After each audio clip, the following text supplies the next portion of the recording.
Bem, boa noite. Vamos dar início a mais uma edição do projeto Sempre um Papo, nessa forma a qual a pandemia do Covid-19 nos delegou, que é a forma virtual, que é o encontro virtual. Hoje a gente tem a alegria da presença da jornalista Pilar Del Rio, presidenta da Fundação José Saramago. Muito obrigado, Pilar, por estar conosco. Temos também a presença do Luiz Schwartz, editor da Companhia das Letras. Muito obrigado, Luiz. Luiz que está com o José Obrigado. Desde a Jangada de Pedra, desde o primeiro livro. E também o professor e catedrático da Universidade de Coimbra, Carlos Reis, está conosco também. Obrigado amigo pelo convite. de vida inteira de José, muito bem-vindo vocês. Muito obrigado. Bem, gente, hoje a gente faz 10 anos sem José Saramago, e eu decidi reunir estas pessoas que são certamente algumas das pessoas mais próximas de José. Eu, desde já, adianto que a Pilar está com um pequenino problema de voz, então ela que ia fazer uma palestra de mais ou menos 2 horas aqui durante a gente vai poder falar menos.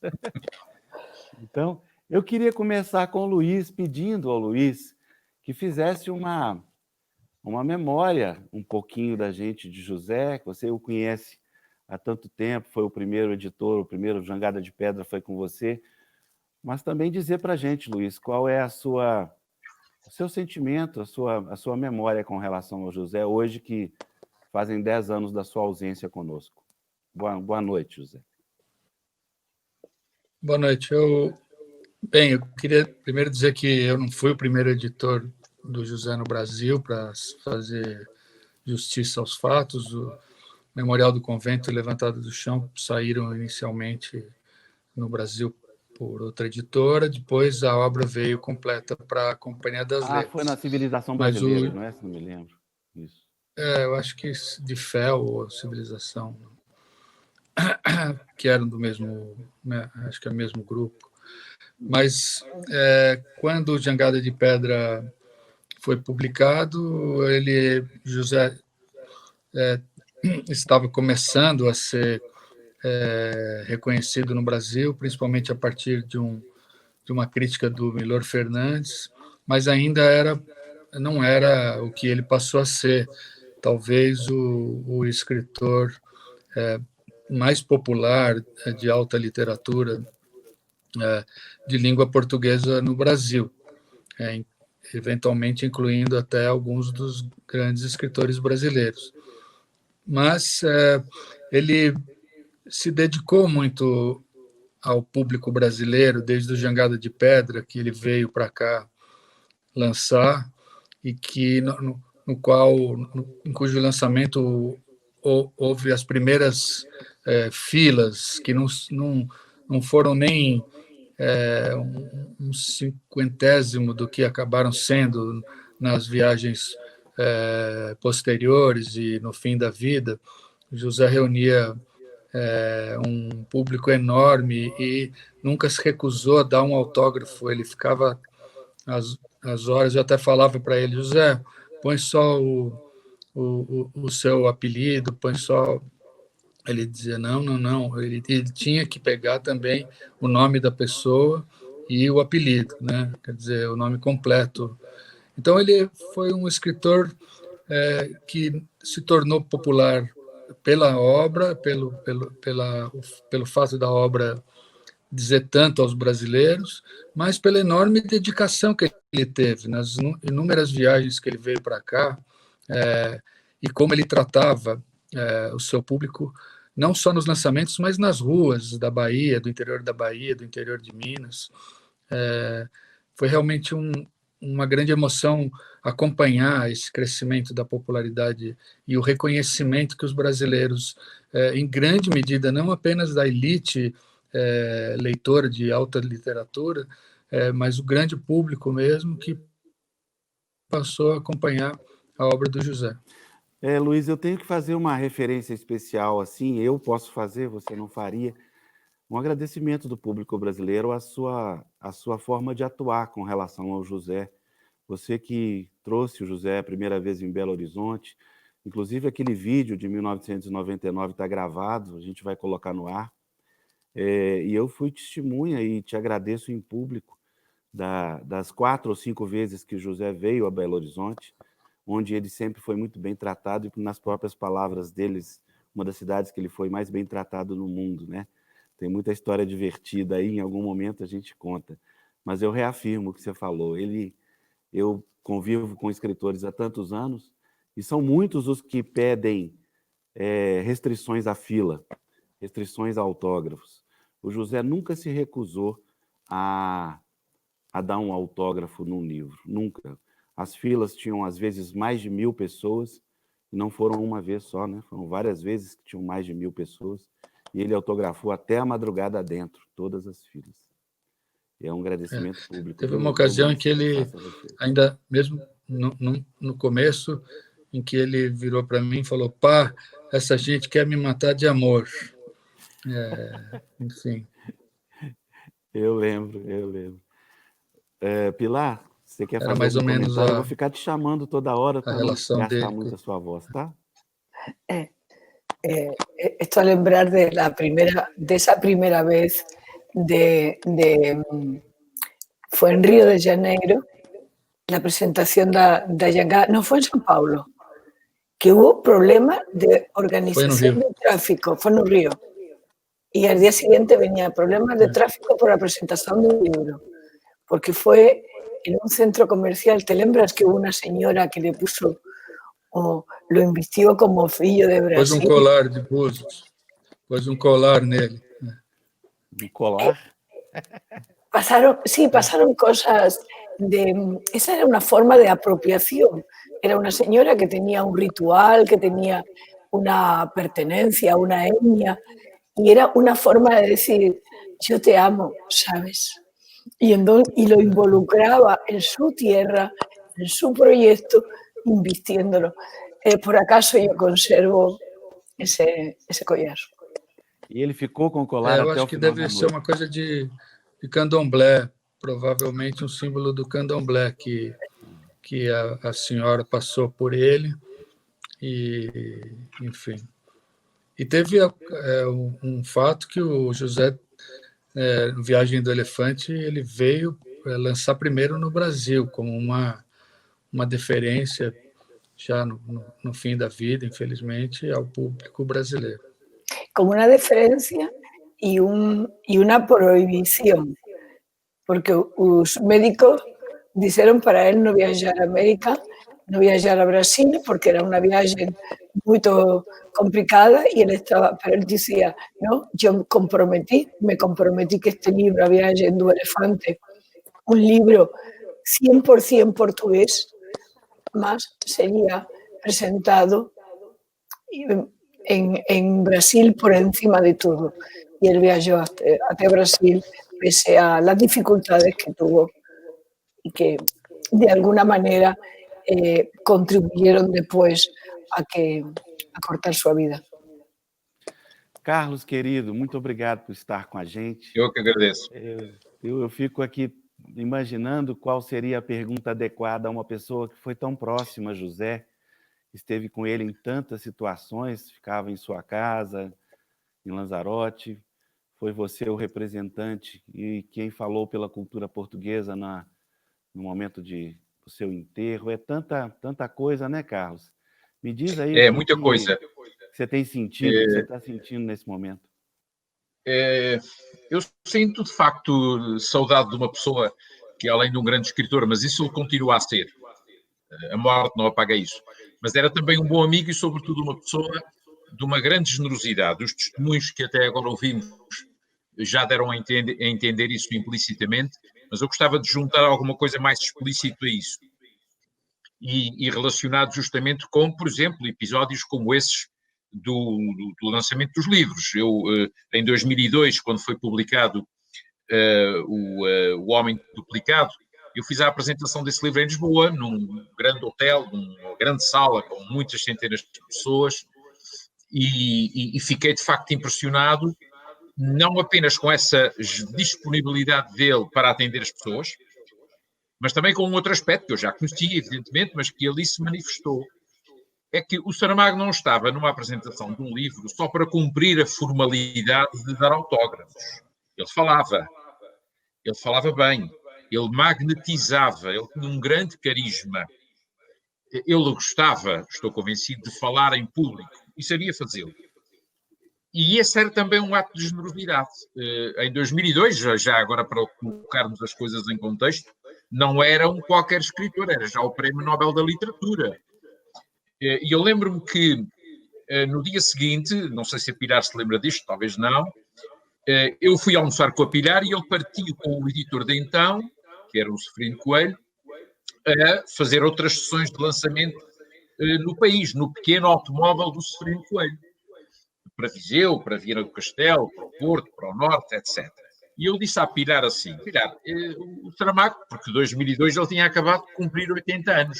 O lançamento do livro foi feito justamente até à meia-noite para ele cumprir os 80 anos durante esse episódio. E eu disse, Pilar, o Saramago, com 80 anos, provavelmente já se cansa com isto, seria necessário submetê-lo a esta prova de esforço. E ela disse, não, ele de facto precisa deste contacto com os leitores. E era uma forma muito genuína e muito generosa de viver a literatura, não apenas de promover a literatura no sentido mais banal do termo, mas sim de realmente fazer chegar até ao leitor alguma coisa do escritor. E isso também é importante para o leitor. Muito bom. Luís, você me lembrou aí de uma... Quer falar, Pilar? Desculpe. No, quería decir que era complicado que un escritor que escribe ensayo sobre la cegueira o ensayo sobre la lucidez, que son libros que tratan de seres humanos, non partillara ningún momento con uns seres humanos.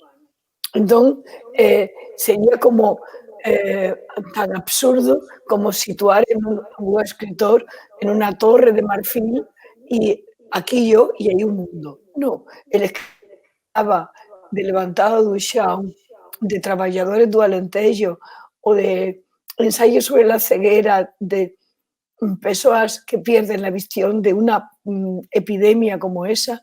Era un home que convivía absolutamente con su semellante. Y él decía, si yo entro en casa de los lectores con mis libros y lectores ocupan horas y horas y días a leerme, yo agradezco a ese lector que viene a una fila. Era un problema de reciprocidad y de ser con outros. Certo. Tu acrescentar alguma coisa a isto que acaba de ser dito? Claro. E que tem a ver também com a generosidade do Saramago. Atenção, eu não estou aqui a fazer propriamente o elogio de um santo, para que conste. Nem se trata de transformar num santo alguém que tenha qualidades e defeitos como toda a gente e de o encarar assim só porque já não está connosco. Mas, evidentemente, gosto de sublinhar aquilo que admirava do Saramago. Deixo para outros aquilo que não admiravam. E eu admirava nele também um comportamento que é muito raro, o Luís certamente confirmará isto, na classe dos escritores. Eu vi várias vezes, sobretudo no estrangeiro, o José Saramago, e no Brasil, por exemplo, a impulsionar escritores portugueses muito menos conhecidos do que ele. Quer dizer, a mostrar que para além dele havia outros escritores, outra literatura. Viu, porque também participei nisso, bater-se pela premiação internacional de escritores portugueses. E isso é um ato que não é muito corrente no mundo literário, como muitos sabemos. Por outro lado, era alguém que, pelo menos comigo, nunca, em momento algum, tentou influenciar a minha posição, digamos, de crítico em relação à obra dele. Não sugeria, não pedia, não encomendava, não comentava, ele fazia o seu trabalho e o crítico fazia o trabalho dele. Pelo menos comigo, em relação a mim, posso dar esse testemunho de total independência do escritor em relação a quem o lia e comentava. Luís. Sim, eu acho que isso também, além das... por questões de qualidade de caráter do José deve ao fato dele ter sido um escritor maduro desde que começou a obra, porque o José começou a escrever já com uma idade não muito jovem. Ele ressaltava essa questão na vida literária dele. Então, de alguma forma, ele não começou com hábitos mais comuns aos jovens, de competitividade, ou não teve um sucesso num momento em que o ego dele já não estava bem trabalhado no sentido de saber se relacionar com outras parcelas do mundo literário. Então, de alguma forma, eu acho que, não sei se a Pilar concorda, isso é tanto um sinal de caráter que já era dele, quanto o fato de que ele pôde administrar sua carreira a carreira começou já no momento de maturidade. E por isso também ele foi tão produtivo, em tão alta qualidade, por tanto tempo. Muitos escritores revelam involuntariamente um cansaço literário, um cansaço com a literatura, porque a literatura exaure o escritor, ela consome o escritor. E as pessoas não sabem quão difícil é essa profissão, o quanto ela toma do ser humano, né? Então, eu acho que o José tinha um pouco essa questão de ser uma pessoa generosa e também de ser generosa porque começou com a maturidade. O Saramago publica o seu... Isto agora é coisa de professor, que eu gosto de olhar também para as datas e tal. O primeiro grande livro do Saramago, de grande sucesso público, é o Levantado do Chão, que é de 1980, quando o Saramago tinha 58 anos. Com 58 anos, o Essa já tinha morrido. E o Saramago estava, de alguma forma, a afirmar-se como um grande escritor.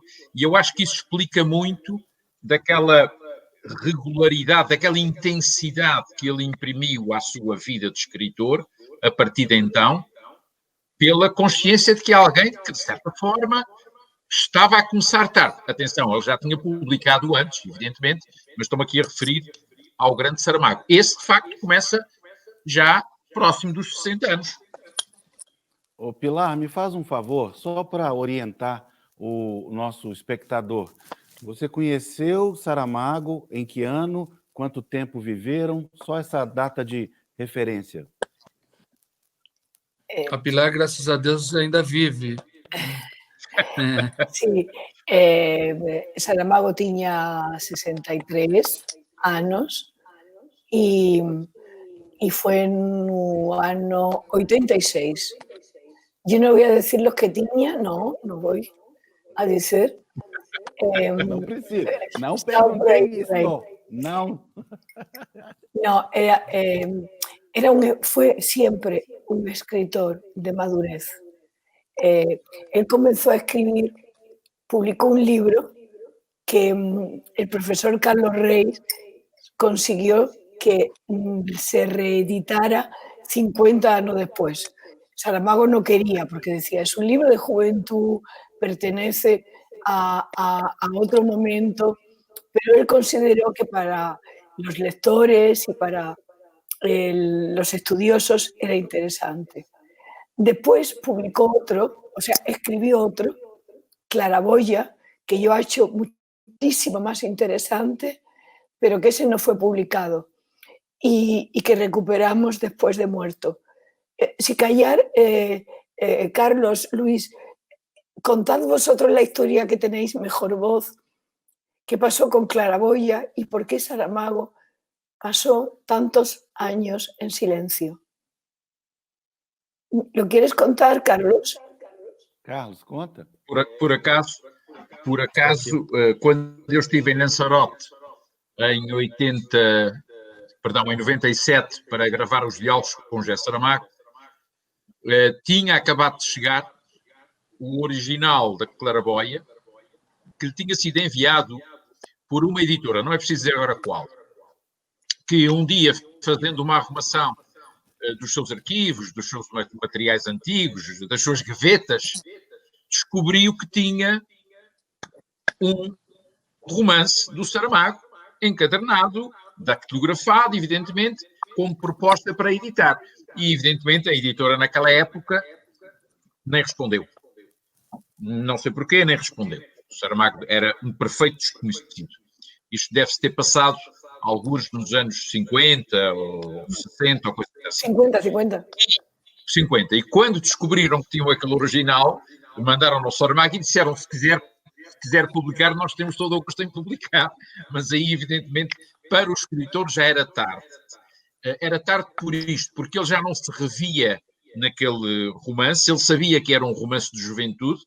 Todos os escritores têm os seus romances de juventude, evidentemente, e preferiram não o publicar. Mas, antes de partir, deixou dito que depois os herdeiros da fundação, etc., fariam com aquele original inédito o que entendessem. E entendeu-se que ele devia ser publicado, e a meu ver entendeu-se bem, porque um escritor também é feito no seu tempo de formação.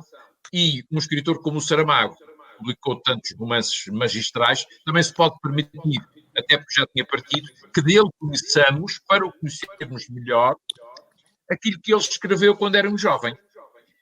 À parte disso, a história tem sobretudo este aspecto anedótico, isto vale sobretudo para os senhores editores, de, às vezes darem um pouquinho mais de atenção ao que lhes chega, não vai dar-se o caso de 50 anos depois descobrirem que aquele jovem que mandou aquele livro foi Prémio Nobel da Literatura. Luiz, te fazer uma pergunta. Você teve uma relação com o Saramago muito próxima, de amigo também. Mas como era a sua relação de editor com o autor da editora? Como é que vocês se relacionavam? Você me falava sobre os originais, sobre os livros? Como é que era? Bom, o José era um escritor que trabalhava de uma forma... Meu cachorro chegou aqui e abriu a porta. O José era um escritor que trabalhava com um método e que, de alguma forma, entregava uns originais muito, muito prontos mesmo, com muito pequena necessidade do trabalho editorial, do editor, vamos dizer. No começo, eu só... Até o Jangada de Pedra já tinha saído em Portugal, e um pouco mais para frente o José começou, com a História do Cerco de Lisboa, ele começou a compartilhar os textos comigo, mas antes da publicação, ao mesmo tempo que compartilhava com o seu editor português. Isso, para mim, foi uma honra, mas eu tenho que dizer que a minha contribuição, no sentido de fazer sugestões, foi mínima.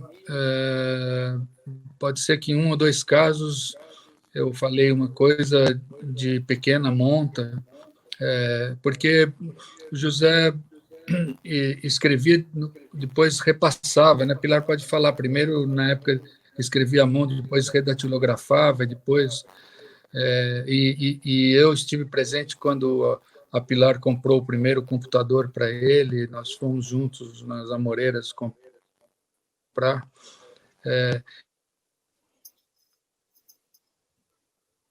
Uma de toque no sentido de querer a coisa totalmente limpa. Então, acho que não era um autor que não é que ele não permitia, ele não dava trabalho no sentido, não tinha muito campo para pegar e falar, olha, isso aqui precisa ser melhorado, está faltando desenvolver esse personagem. Isso não. Podia calhar uma pequena coisa, alguma pequeníssima coisa que... Acho que uma vez, talvez só, eu tive uma sugestão que tinha algum sentido, mas era de irrisória, não era nada... Posso decir, un momento de ellos dos, Saramago y Luis, en casa, él estaba a escribir o Evangelio segundo Jesucristo. Estaban cada uno sentado en un sofá. Entón, Saramago le va a ler un capítulo. Ninguén coñecía en ese momento, vamos, el libro no estaba en fase de construcción. Y entonces tenía una serie de fotografías que tiré sin que se apercibiera Luis. Y en la primera fotografía está así. Un bocadillo después está más inclinado. Un bocadillo después, y hay un momento completamente entregado, ha perdido a compostura, porque era además un capítulo fundamental do Evangelio segundo Jesucristo, e él estaba a asistir al momento de la creación. Pero el lenguaje do corpo dice todo. São Mas cheios de conta essa história fotografias. dos dois irem comprar o computador lá no Amoreiras. Eso fue... es que Saramago no... pero tiña máquina de escribir, que está ahora en la exposición, y que pasó por Brasil, por varias ciudades, y que ya las piezas no tenían recambio posible.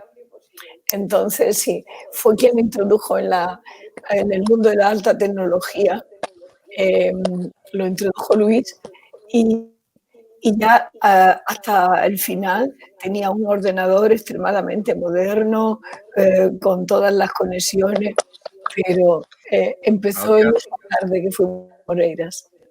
Aliás, esse propósito,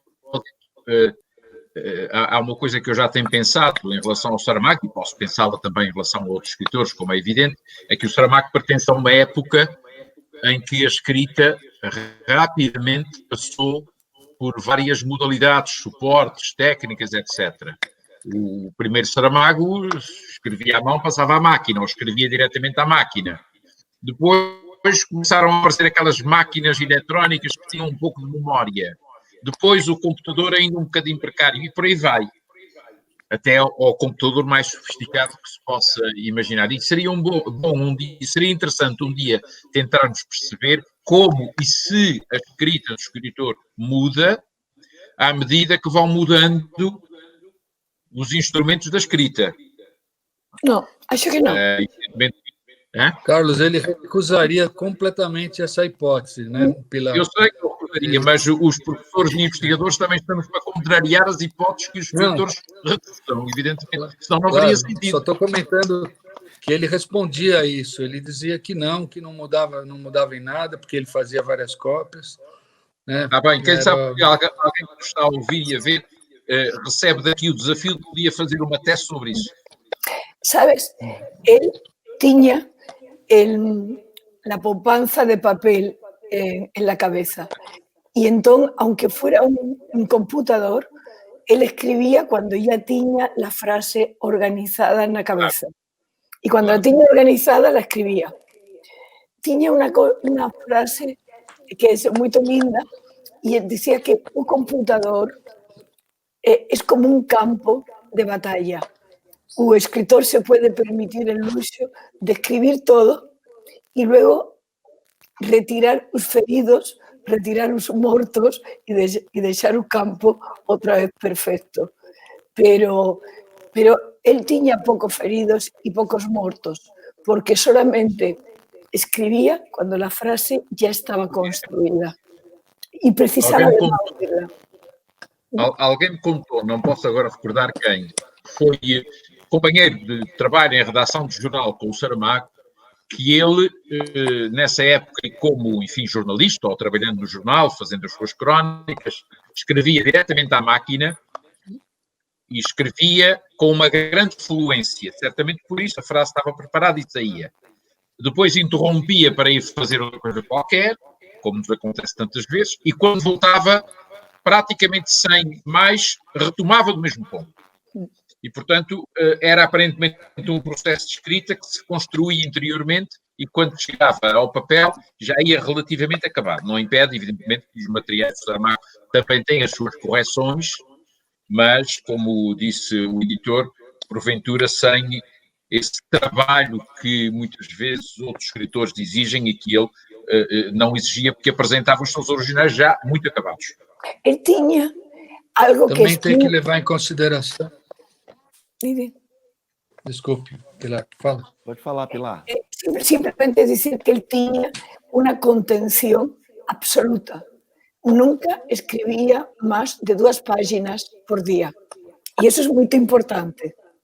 Es decir, pensaba, repensaba, escribía 2 páginas y no continuaba, aunque tuviese más idea y estuviera en mitad de una acción. No continuaba, porque decía que había que ser contidos.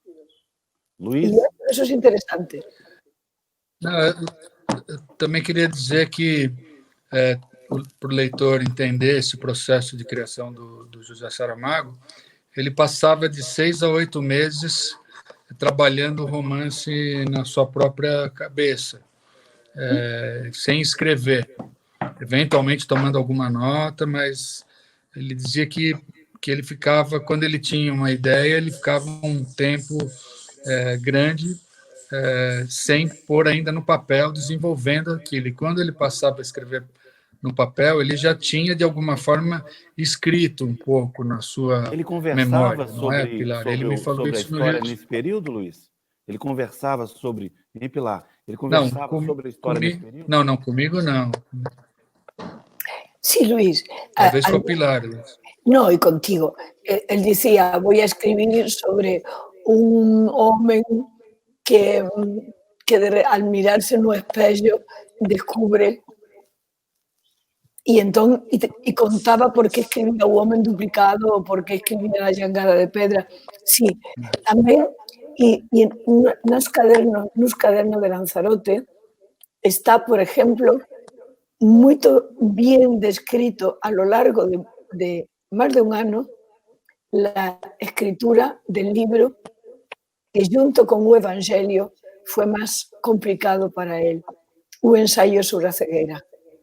Entonces, cuando pensaba, no, una persona tiende a conservar la vista, no, los personajes no van a tener nombre, no hay un manicomio, todo eso se lee en los cuadernos de Lanzarote y ahí se ven que reinicia, que empieza, que no acaba de encontrar el tempos hasta que ya lo encuentra y entonces ya la escrita es fluida. Cadê o Carlos? Carlos, você consegue fazer hoje uma espécie de cronologia dos livros do José em função de conteúdo, tema ou mesmo ano de escritura? Isso hoje é relativamente, não vou dizer fácil, mas acessível, porque o próprio Saramago o ajudou. E ajudou com... atenção, eu dou muita atenção àquilo que os escritores me dizem sobre a sua obra, mas também não convém que isso seja entendido como um decreto, porque o escritor muitas vezes não tem o distanciamento suficiente para fazer as leituras que outros fazem. Mas no caso, eu penso que a análise que ele fez é uma análise muito pertinente. E é um ensaio muito interessante que ele tem chamado A Estátua e a Pedra, que está publicado também no Brasil e em várias línguas, etc., onde ele faz uma espécie de autobiografia literária e conta o seu processo literário, estabelece uma fratura, e essa fratura está sensivelmente entre o Evangelho e o ensaio sobre a cegueira, que é quando ele diz que deixa de ser o escritor da estátua e passa a ser o escritor da pedra, isto é, quando ele começa a dar menos importância ao trabalho, digamos assim, ao rebuscamento da escrita, ao cinzelar da prosa, e vai mais direto à pedra, quer dizer, à essência daquilo que é preciso dizer. E, curiosamente, não por acaso, esse é o Saramago que passa a ser um escritor mais alegórico, de grandes sentidos universais, de histórias mais concisas, até mais breves, porque o que lhe interessava aí, de facto, era, e isso está no ensaio sobre a cegueira, está no Homem Complicado, está na Caverna, está praticamente em todos os romances que vêm depois do Evangelho, o que lhe interessava, de facto, era ir aos grandes sentidos, que, por outro lado, isso também é importante, são grandes sentidos que têm uma universalidade que é própria, nessa época, de um escritor que já era um escritor universal. E, portanto, eu julgo que esses dois momentos são muito importantes para entender a obra de Saramago, e há um momento anterior, e é isso eu gosto sempre de chamar a atenção para ele, um romance muito importante do Saramago, que explica o escritor que vem aí, que é o Manual de Pintura e Caligrafia, que é um romance de 77, do Saramago ainda pouco conhecido, mas onde ele, de alguma forma, e ficcionalmente, já nos diz o que é ser um escritor e a responsabilidade que é ser um escritor. Luiz, eu queria voltar àquele momento que você falou rapidamente da conexão entre o José e você no início. A pergunta é, como foi a mudança da editora que ele estava, nós não lembramos qual, para a companhia? Como é que foi esse momento? Por que você tive? O que você já tinha lido? Conta essa história. Bom, eu estava numa feira de Frankfurt, salvo engano, 1988, eu acho. Pode ter sido 87, mas eu acho que foi 88, que a companhia foi criada em 86. E eu tinha ido para o hotel no sábado de manhã, fechar o quarto, e encontrei com um agente literário, sim, na época, que representava o José Saramago, mas era um encontro final da feira, assim, para conversar. E, por acaso, a gente já tinha falado sobre tudo, e eu comentei para a Raigud, eu falei, bom, o meu escritor favorito hoje de todos é o José Saramago, é quem eu mais desejaria que fizesse parte da Companhia das Letras.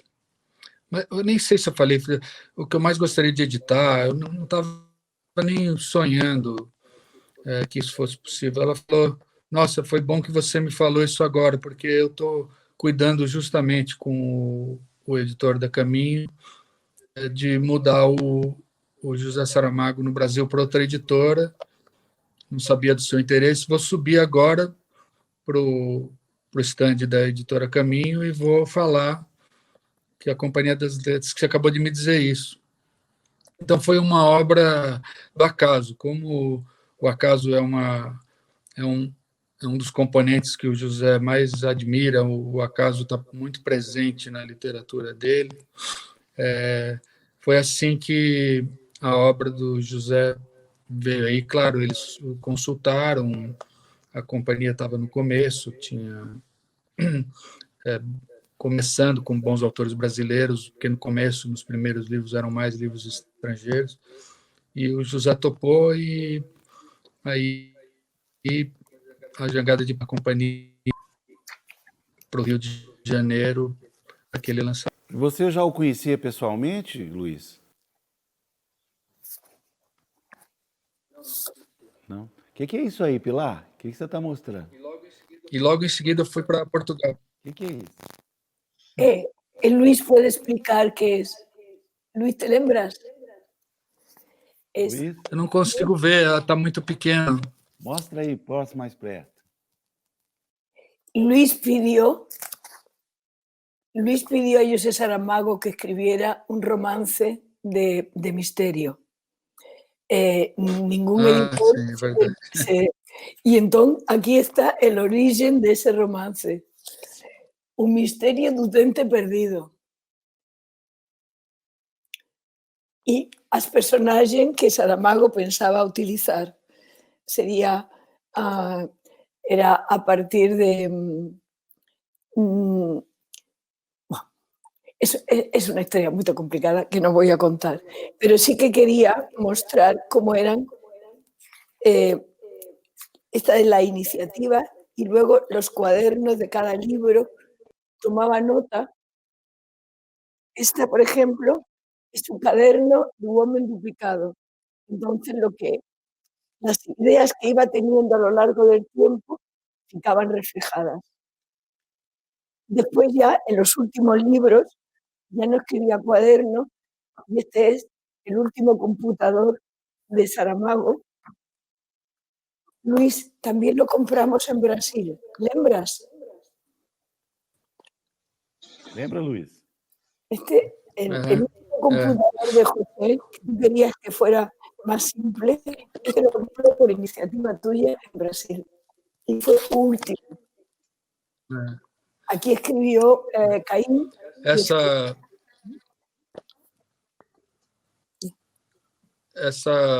Essa encomenda é porque, na época, a Companhia das Letras teve uma péssima ideia de encomendar romances de suspense em que os escritores fossem os principais personagens.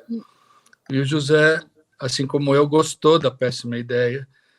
Alguns livros muito bons foram feitos para essa coleção, mas eu percebi que para esse tipo de escritor, a literatura por encomenda é um contrassenso. Mas eu tenho no meu currículo que ele se interessou pela ideia.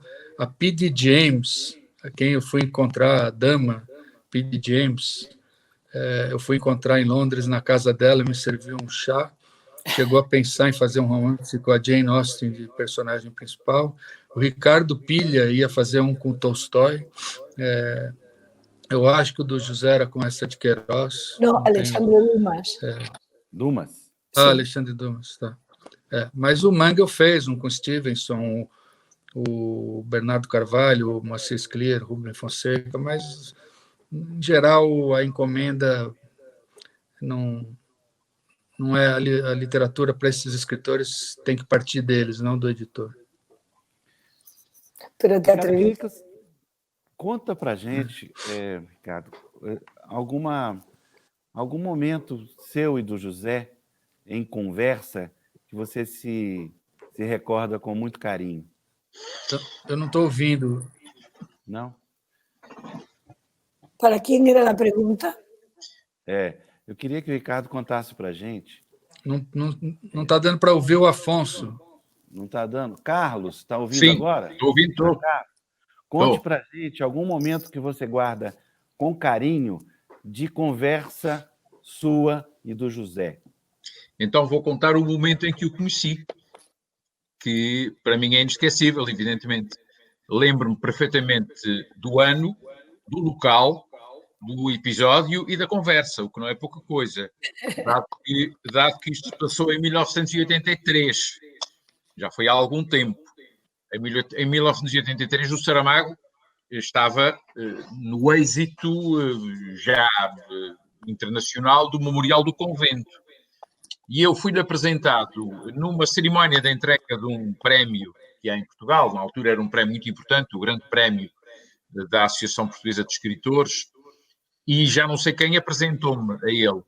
E eu, nessa altura, tinha acabado de fazer a minha tese de doutoramento, tinha acabado de a defender, e evidentemente pensava que era o trabalho mais importante do mundo, e disse-lhe, olha, eu sou fulano, e acabei de fazer uma tese sobre o neorrealismo. Bom, e ele olhou para mim, com aquele ar assim austero que sempre tinha, e disse, muito interessante. Assim como quem diz, bom, o neorrealismo para mim é uma questão resolvida. E era, já é uma questão resolvida, não é uma questão a que ele fosse alheio, mas uma questão resolvida, digo eu. E ao mesmo tempo eu tive a ousadia ou a insensatez de lhe perguntar assim, então, o que é que está a escrever agora? E ele disse-me, estou a escrever um romance sobre o Ricardo Reis, o heterónimo do Fernando Pessoa.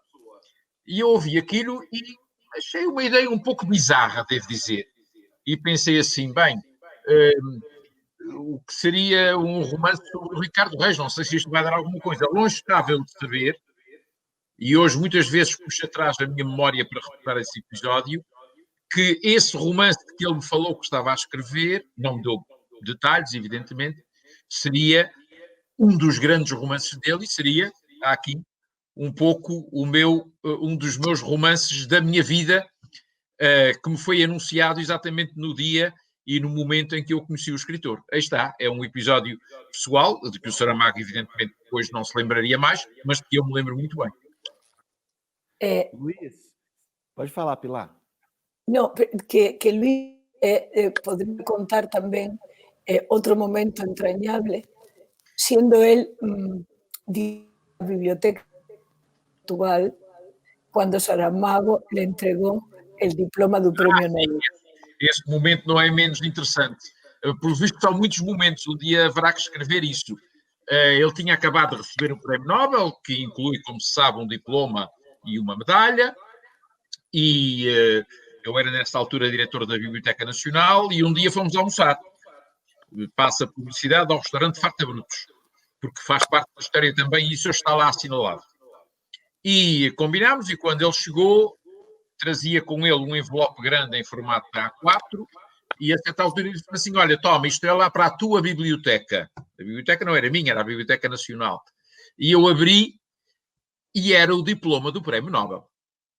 Quer dizer, este escritor, no meio de um almoço, entrega sem mais formalidades a uma pessoa que, por sinal, é amigo dele, para que leve para a Biblioteca Nacional alguma coisa que um escritor poria certamente num cofre forte. É claro que, estando na Biblioteca Nacional, está num cofre forte também.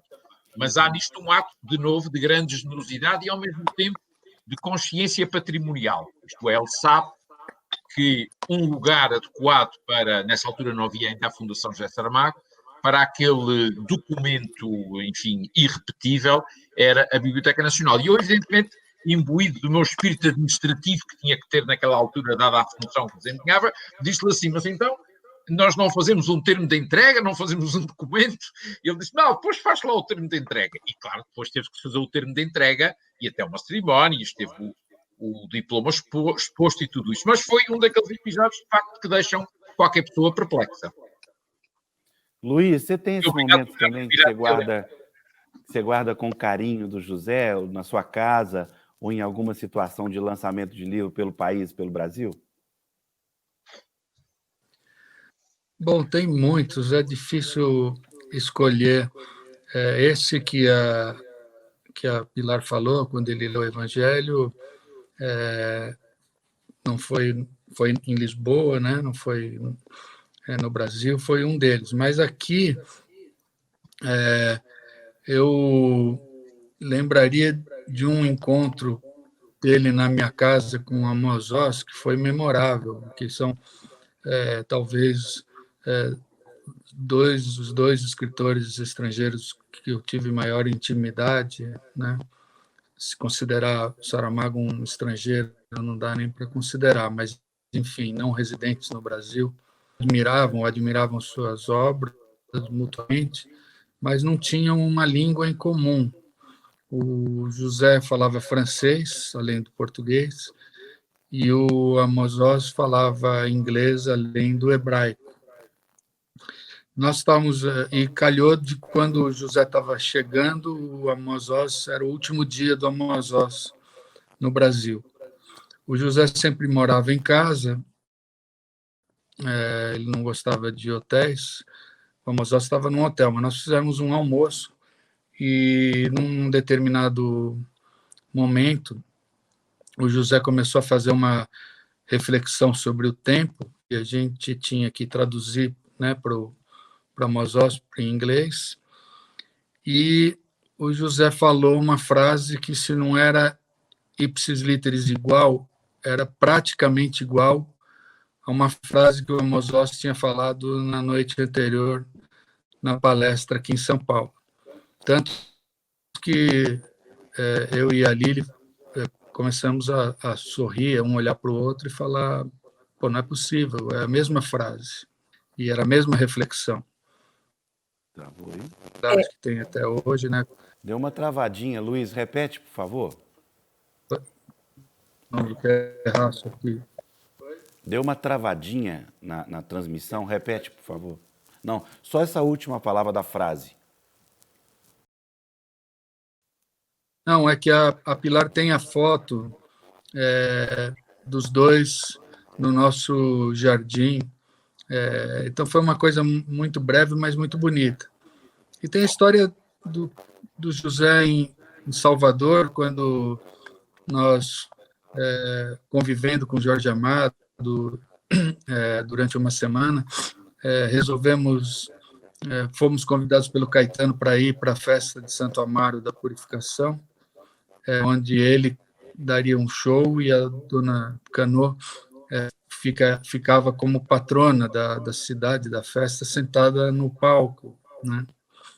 E tinha um bottom que dizia: eu vi Caetano Veloso em Santo Amaro. E todo mundo usava aquele bottom, só que todo mundo que viu o Saramago lá pediu para o Saramago autografar o bottom, de alguma forma, para ter a recordação do show do Caetano Veloso na cidade e da presença do José numa cidade pequena do interior da Bahia. E as pessoas, era um número muito grande, reconheceram ele, né? Foi muito bonito. Fue un momento lindo. Gustaría también lembrar que cuando Saramago cumplió una edad que es especialmente significativa, 75 años. Es una edad.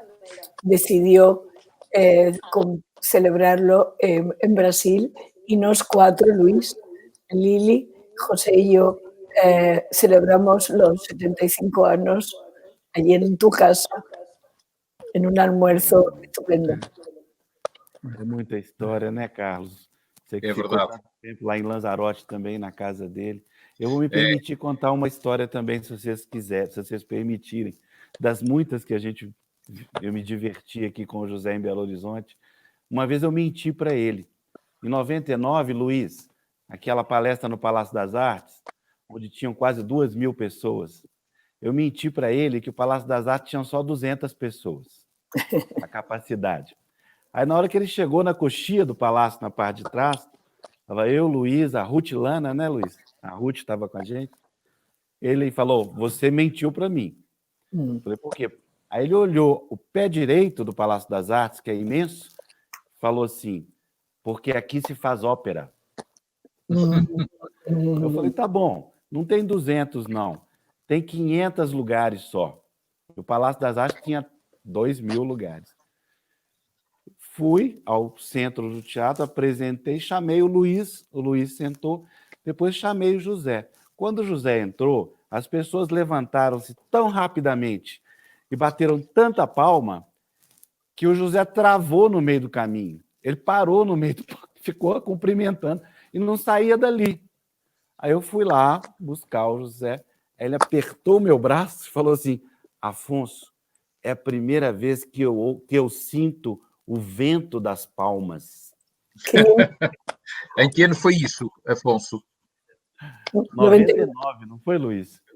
99. Luiz trouxe o José aqui em Belo Horizonte em 97, ele ganhou o Nobel em 98, isso foi em 99. Em 98 há um episódio parecido com esse, justamente na sequência do Nobel, quando se lhe faz a homenagem nacional, que foi no Centro Cultural de Belém, em Lisboa, estavam 2.000 pessoas, e outras centenas cá fora que não puderam entrar, a ver por um telão, e eu nunca esquecerei a ovação de 8 minutos. 8 minutos parece pouco tempo. É uma eternidade. Mas 8 minutos de ovação é uma coisa interminável. Eternidade.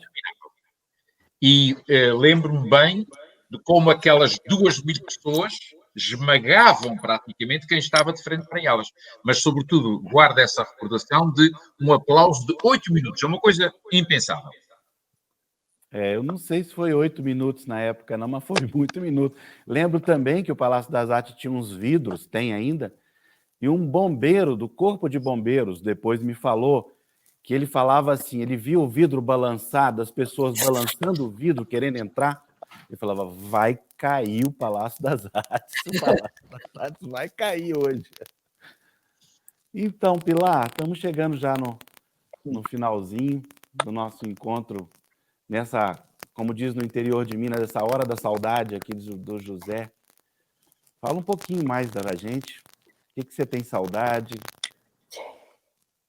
Sabes, encontré há unos días un texto que hoy ha aparecido publicado por ahí en distintos lugares, un texto escrito por Saramago como consecuencia de la muerte de un amigo. Y dice que a veces es sano, es útil, es bon que las personas se reúnan para conversar y, si es preciso, para llorar juntas. Porque eso no solo consuela, sino que construye. Entonces yo creo que está muy bien esta conversa cuando pasan 10 años de la muerte de Saramago, que evidentemente murió el ser humano, no murió el escritor está vivo, lo vemos en las bibliotecas, lo vemos en los corazones, y el intelectual está más presente, sin callar, que nunca. En estos tiempos de pandemia, un libro ensayo sobre la ceguera y también ensayo sobre la lucidez está siendo una constante cita, un constante motivo de reflexión. En algunos casos, en el Parlamento de España, un diputado, en mitad de una polémica enorme, dijo: cuando hay una epidemia, ninguén es responsable, ninguén es culpable, somos todos víctimas. Eso está escrito en Ensayo sobre la ceguera. En este momento somos todos víctimas. Pero después, en Ensayo sobre la lucidez, Saramago en esa ficción reclama la capacidad que tenemos los seres humanos para reorganizar nuestras vidas. Es decir, la pandemia es un momento cero, reiniciemos, pero reiniciemos desde una voluntad en la que el sentido común predomine. Entonces, la obra de Saramago es una obra literaria, está viva, pero el intelectual que era, no solo es que está vivo, sino que es más necesario que nunca. Gusto decir eso en este día 18 de junho. Luiz, agora a palavra é sua, falar pouco da saudade. Bom, eu acho que certo seria a gente encerrar com as lindas palavras da Pilar, mas e só vou dizer que ele está vivo não só na obra, mas também no trabalho que a Pilar faz na Fundação. Então, que, de alguma forma, a Pilar honra absolutamente a memória do José, e acho que todos nós devemos a ela esse reconhecimento de fazê-lo ainda mais vivo junto de nós. Carlos, a palavra, então, é sua para fazer o encerramento dessa Hora da Saudade. O comissário do próximo centenário... Era isso que eu ia falar. Espera aí, Carlos, o que foi? É importante dizer isso, né, Pilar? É o comissário da comemoração dos 100 anos, não é? De nascimento. Se dice hoje por vez primeira em público. Carlos Reis foi o comissário do centenário de José Saramago. Sim, é um encargo que a Pilar me deu e que eu, apesar dos riscos, assumo com muita honra e com sentido de responsabilidade, mas, sobretudo, é alguma coisa que nos vai permitir, à Fundação José Saramago, e muito para além dela, porque o centenário não pertence à Fundação José Saramago, mas que nos vai permitir mostrar como o Saramago está vivo. Eu, relativamente a centenários, gosto mais de falar em evocação do que em comemoração, porque evocação é justamente trazer o escritor ou mostrar que ele está connosco. E o que se quer fazer com esse centenário, do ponto de vista da Fundação, a Pilar autoriza-me certamente a dizer isto, é em duas grandes linhas mostrar duas coisas: que o Saramago continua e continuará a ter leitores, porque são também os leitores que fazem os escritores, perdoa-se a banalidade, e que o Saramago, além de escritor, foi alguém que pensou o seu tempo, a humanidade, a vida social, os homens, e pensou de uma forma tal, ainda agora se disse aqui, que antecipou problemas. Ele não falou só do passado, ele antecipou, e quando hoje nós falamos a propósito da pandemia, trazendo à citação o ensaio sobre a cegueira, e podíamos falar também nos desafios da ditadura e das democracias modernas e tudo isso, nós estamos a abordar temas que o Saramago antecipou em alguns dos seus romances. E isso também é alguma coisa que faz um grande escritor, a capacidade para antecipar o tempo. Sem dúvida, ele se tornou um clássico na medida em que publicou, né? Essa é a característica dos clássicos, né? Olha, muito obrigado, Luiz, Carlos, Pilar, por essa hora da saudade aqui, quando a gente vê essa data de 10 anos sem José Saramago. Muito obrigado a vocês. Tudo de bom. Obrigado também e saudações a todos. Obrigado. Obrigada. Obrigado.